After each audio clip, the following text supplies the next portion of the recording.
is Rachel, and here are some of the books I am super excited for this week. First up, coming out on Tuesday, is Sadie by Courtney Summers, and this is going to be such a whirlwind of a book. So this is perfect for people who like true crime stories. I just finished this one a few days ago, and I was left feeling just a lot of things. And I am so excited for this book to come out so I could talk to people about it and see what they think, and wow, yeah, just, process all of the things that happen. So first up, with some trigger warnings, just like trigger warnings for like all of the things. Like there's so many dark things that happen in this book. If you are really triggered by a lot of dark things that happen to humans, this might not be the book for you. But if you like true crime podcasts, like Serial and specifically Up and Vanish, that's the feel I kind of got with this book, I would highly recommend this one.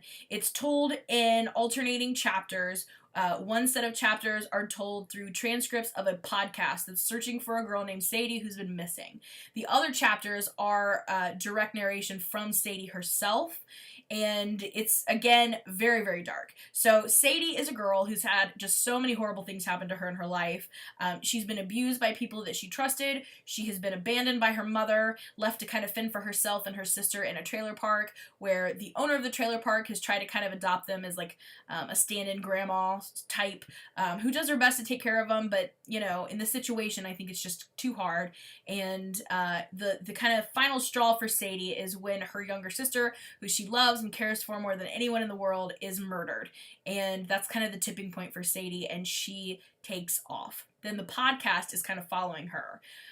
We are kind of one step behind Sadie in the podcast, but it is kind of neat, although I was worried at first. I thought having both perspectives, it would take away a lot of the suspense, but it was kind of neat to see things happen twice. You see things happen through Sadie's perspective, and then later through the eye of the podcast. So it's kind of interesting how things transition from the reality to how they're presented in the podcast. Sadie is actually kind of on a voyage, a revenge plot. She thinks she knows who has killed her sister, and it's somebody who has caused a lot of trauma in her life, and she is set out to find him and get revenge. And so we're following her on this dangerous trek of revenge, and then the podcast is following the tracks that she leaves. So it's very interesting, page-turnery. Oh my gosh, the ending. I cannot wait for people to read this and see what they think. There also is a tie-in podcast to go with it called The Girls that you can download on your preferred podcast platform.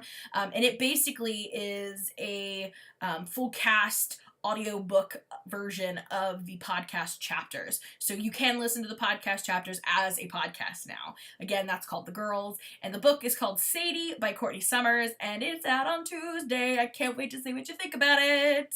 Next up is one that's going to be kind of deep philosophically, and that is 21 Lessons for the 21st Century by Yuval Noah Harari.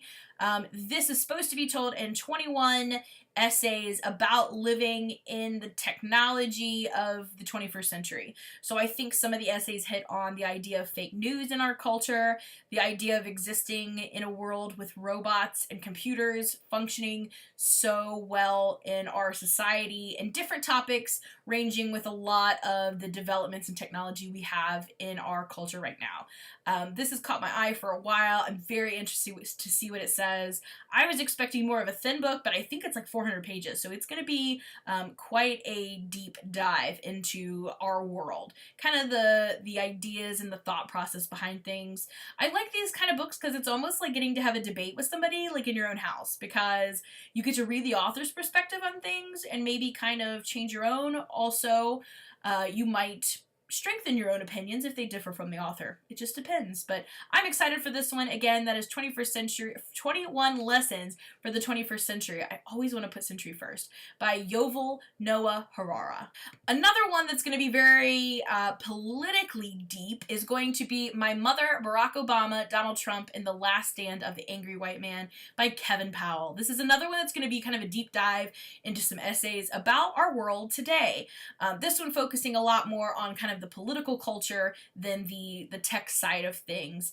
I love the idea that this book was based around the author's three major figures, his mother, Barack Obama, and Donald Trump, which of course the latter of the two have had a big impact on anybody alive today.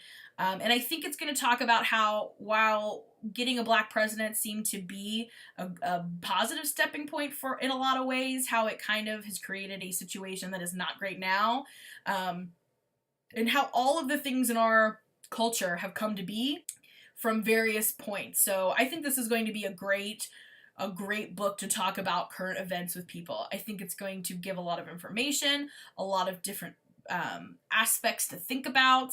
I think this is going to be a book that a lot of people are talking about, and I am so excited to read it. I think just culturally wise, it's going to be very important to the way we live now in this Trump world that we are existing in post-Obama. So I'm excited. I think this is going to have a lot of different perspectives. I think this could be one, though, that gets a lot of you either love it or you hate it, depending on probably your political alignment. But I'm excited. I think it's going to be good. I think I'm going to enjoy this one. Next up is one I don't know much about. All I know is that's a YA fantasy paranormal book, and it is marketed as Dexter Meets This Savage Song, which... that's all I need to know. This one is called Not Even Bones. It's indicated that it's the first in a new series, so I am excited to hear about that. And again, I am pumped. This is Not Even Bones by Rebecca Schaefer. Again, it says Dexter Meets This Savage Song. Well, I love Dexter. And the cover's got the scalpel, so it makes me think it's a lot more... kind of gruesome than most things in YA. And This Savage Song I haven't read, but it's by V.E. Schwab, and I love her, so I'm excited. I'm assuming it's going to be kind of dark, and yeah, I'm pumped. I have not heard anything about it, though, besides what I've just mentioned. I don't really know anything about it, but I'm excited to check this one out. Next up is When the Lights Go Out by Mary Kubica. I got to meet Mary Kubica several years ago, and I think she's just the sweetest thing, so every time I see one of her books, it is very much on my radar. This one, though, sounds like it is going to be maybe like identity thefty. I'm not sure. I think this woman has been caring for her aging mother for a while. I feel like her mother either is put into a home or has passed, because she's just kind of reclaiming her life. She even applies to college, but when she does, her social security number is flagged. So this is all going to be a journey about that, and I think it ties back into something her mother has done. So I like Mary Kubica's mysteries because they don't really, it's not like a police procedural. They all follow women who seem very normal, trying to solve some very seemingly possible mystery. So it's not some like outlandish thing, and it's not some like super woman. Do you know what I mean? It's like a normal woman solving some mystery that's kind of happened to her out of nowhere. So again, this is When the Lights Go Out by Mary Kubica, and she is like the sweetest thing. So this will probably be very good. Another big YA book out today is Two Dark Reigns, and this is the third book in the Three Dark Crown series by Kendara Blake. I have yet to read the series, and I have no idea why. I'm hoping to get that done this school year, but I want to read it. It is on my shelf. I know I have the first two on my shelf, so why I haven't read them yet is beyond me. I guess it's just time. But the third one is out today. Go grab it if you are so inclined. Next up is Cross Her Heart by Sarah Pinborough. I read a Sarah Pinborough book last year or the year before called Behind Her Eyes, and it was weird. It was definitely not what I was expecting, but it definitely kept me interested. So I don't know much about this other than it's by Sarah Pinborough, and that's what really got my attention. It is listed as a thriller mystery, which I would probably use to classify the other book, the Behind Her Eyes, but it did get a little strange, so I'm wondering if this one will get strange as well. The last one focused on mostly on like women within this mystery, so I'm wondering if this one will as well. Again, I don't know anything about it besides the fact that it's a mystery and it's Sarah Pinborough, which I read and enjoyed before, so definitely on my radar. Next up is Leave No Trace by Mindy Maya. I believe. Maybe I didn't pronounce that right. If I didn't, I apologize.